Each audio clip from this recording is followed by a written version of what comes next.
Hi, and welcome to another episode of the Brew Review Crew. I'm Ron. And I'm Corey. And today we have a very special beer sent to us by our good friends at Goose Island. Today we are looking at Gillian, the Belgian-style farmhouse ale.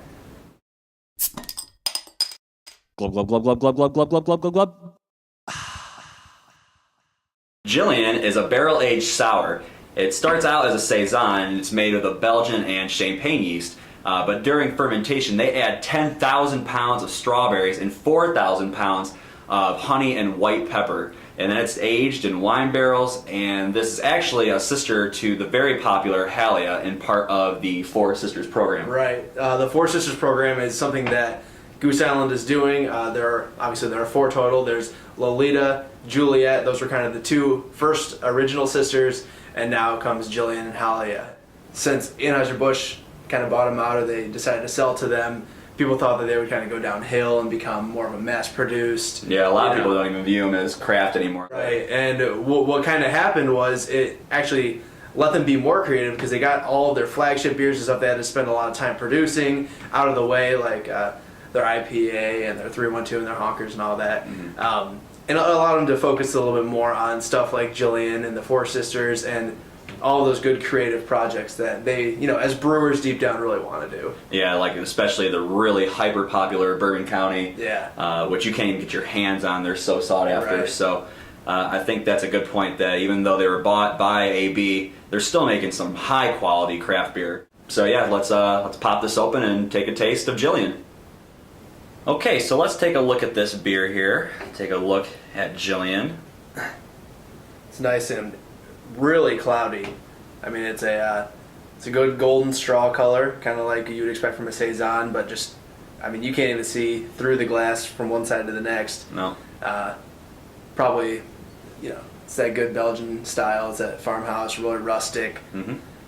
No real head to speak of, even when we were pouring it. Just very small, vigorously poured too. Yeah, very small, thin white head. As he said, even with the good pour. Just not a whole lot there, but you can tell it's very well carbonated. Oh, yeah. Don't know how well it comes through on camera, but I mean, you can just see the bubbles just flowing through there. Yeah, and you can hear it. It's almost like put your ear up to like a Sprite can or something. It is just. Oh yeah, it's definitely there. Very, very effervescent. It's really pretty though. I mean, for a beer, especially holding up to light, it's just very nice and kind of light around the edges and nice, and it's like a glow in the middle there. Yeah. Really pretty.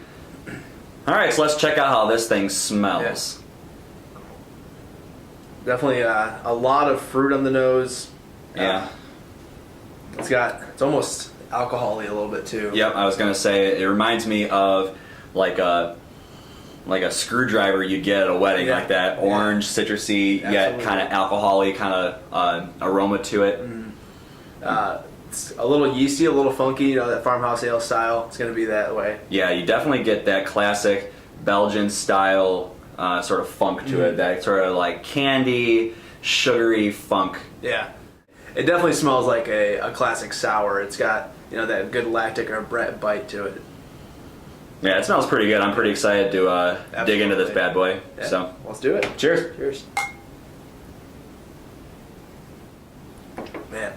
Definitely is a little tart, a little sour on that first initial bite. Man, that's good though. Yeah, it's delicious. Right away once that like pucker hits you, which is awesome. There's for me, there's just that like flood of pepper. It's like a good peppery spice to it. It's really good. Yeah, nice and fruity. I mean, you can taste those strawberries in there.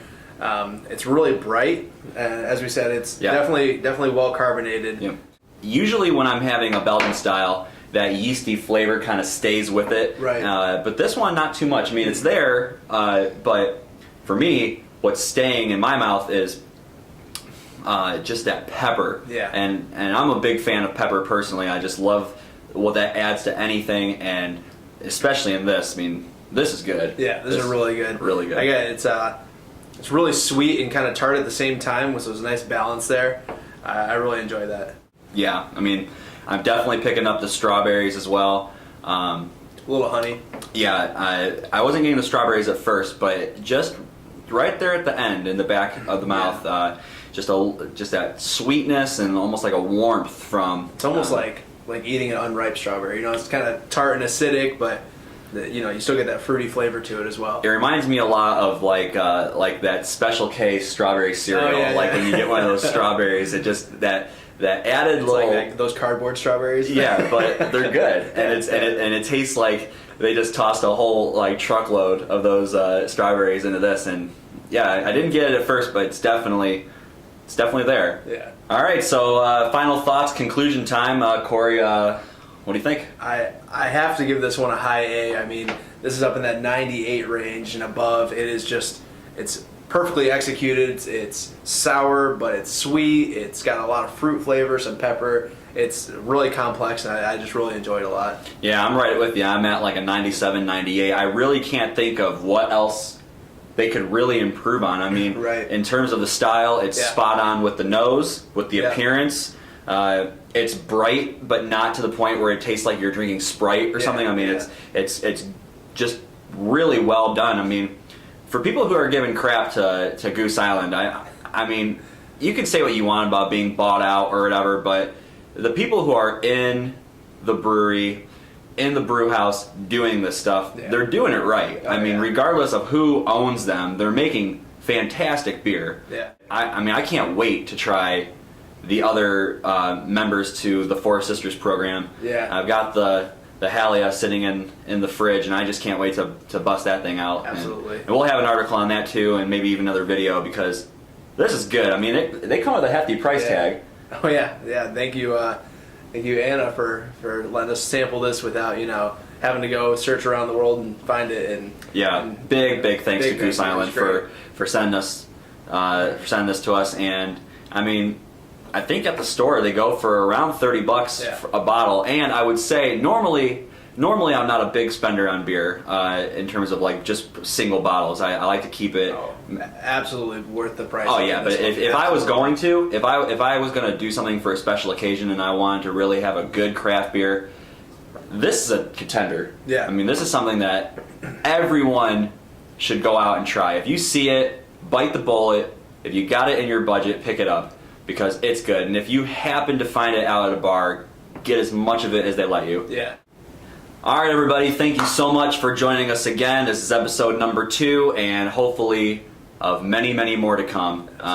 Keep tuning in. Subscribe to our brand new podcast feed on iTunes. Check us out. Leave us comments. Yep. All the links are below. Yep. Subscribe to us on everything you YouTube, can possibly Facebook, want. Twitter, all of it. We're all over social media. So find us, communicate with us, talk to us. We love hearing from you. Yeah. And if you like this as well, recommend us something like it, something that you like. Thanks for listening. This is the Brew Review crew, where we review brews for you. Cheers. Cheers.